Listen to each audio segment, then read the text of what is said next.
Today, I'm going to talk about Thomas Jefferson.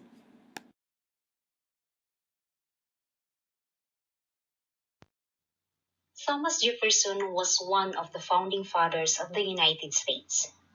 He was greatly influential to the rise of the country.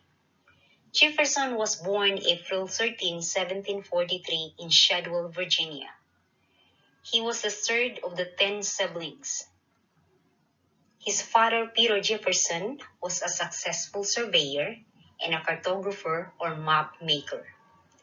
He drew the first authoritative map of Virginia as well as other maps and boundary lines.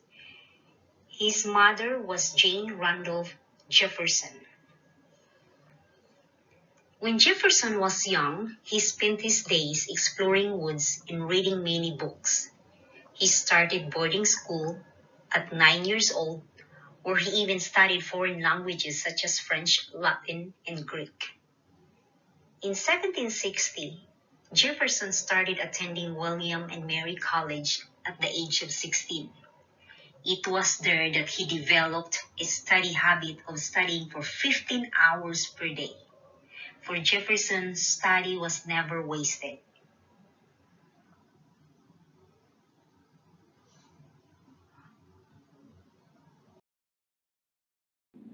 Additional facts for you guys.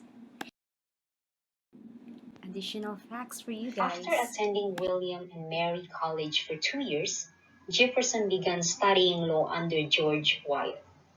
In 1767, he finished his law studies and was admitted to the Virginia bar. Then Jefferson returned home. By 1768, Jefferson was elected to the House of Burgess, which was a legislative body in Virginia. Jefferson served as representative for Albemarle County. In 1770, Jefferson began construction of his home in Monticello, which in Italian means Little Mountain. It was set on his plantation, which he inherited from his father. Jefferson married Martha Wales Kelton on New Year's Day in 1772. Together they had 6 children. Unfortunately, only 2 of their children survived past the age of 3.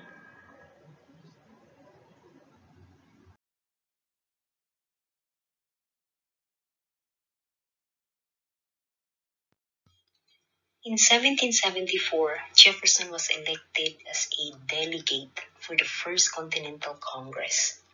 It was then he shared his writing a summary view of the rights of British America.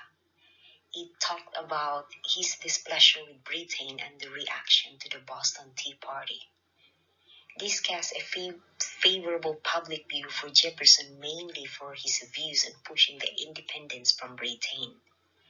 It led to arguably Thomas Jefferson and the Americas' defining moment. The Declaration of Independence approved at the Second Continental Congress July 4, 1776 in Philadelphia, Pennsylvania. Jefferson was the chief writer of the document. He wrote a bill for establishing religious freedom with James Madison in 1779, discussing separation of church and state. He then became governor of Virginia in 1779. In 1796, Jefferson ran for president as a Democratic Republican against John Adams as a Federalist. Ultimately, Jefferson lost and became vice president. During his term, Jefferson led the Senate. He disagreed largely with the Federalists, and because of the new taxes and other unfavored acts, Jefferson ran for presidency against John Adams and won. He was sworn into office in 1801 as the third president of the United States. Jefferson was the first president to assume office in the new capital city of Washington, D.C. And one of the Jefferson's most important events as president was the Louisiana Purchase. He sent James Monroe and Robert Livingston in 1802 to negotiate a land deal with France. What resulted in the end was acquisition of almost 827,000 square miles of land, effectively doubling the size of the United States. The purchase was made for $15 million for landways of the Mississippi River from Louisiana up to Montana.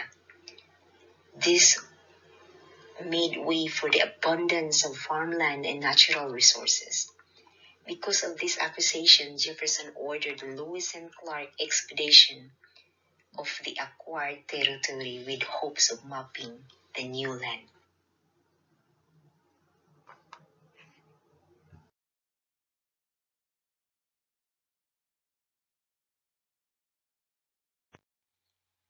After his presidency in 1809, he returned to Monticello, and in 1819, Jefferson founded and designed the University of Virginia at the age of 76. By 1821, Jefferson started to write his autobiography. On July 4, 1826, Jefferson passed away at the age of 83. Amazingly, his death was on the 50th anniversary of the Declaration of Independence. His remains are buried at Monticello. In his honor, there are numerous dedications. Jefferson is immortalized in Mount Rushmore, and the Jefferson Memorial is located in Washington, D.C. Jefferson is truly an important leader of the United States. I feel it is ever important to appreciate such great leaders and figures in American history.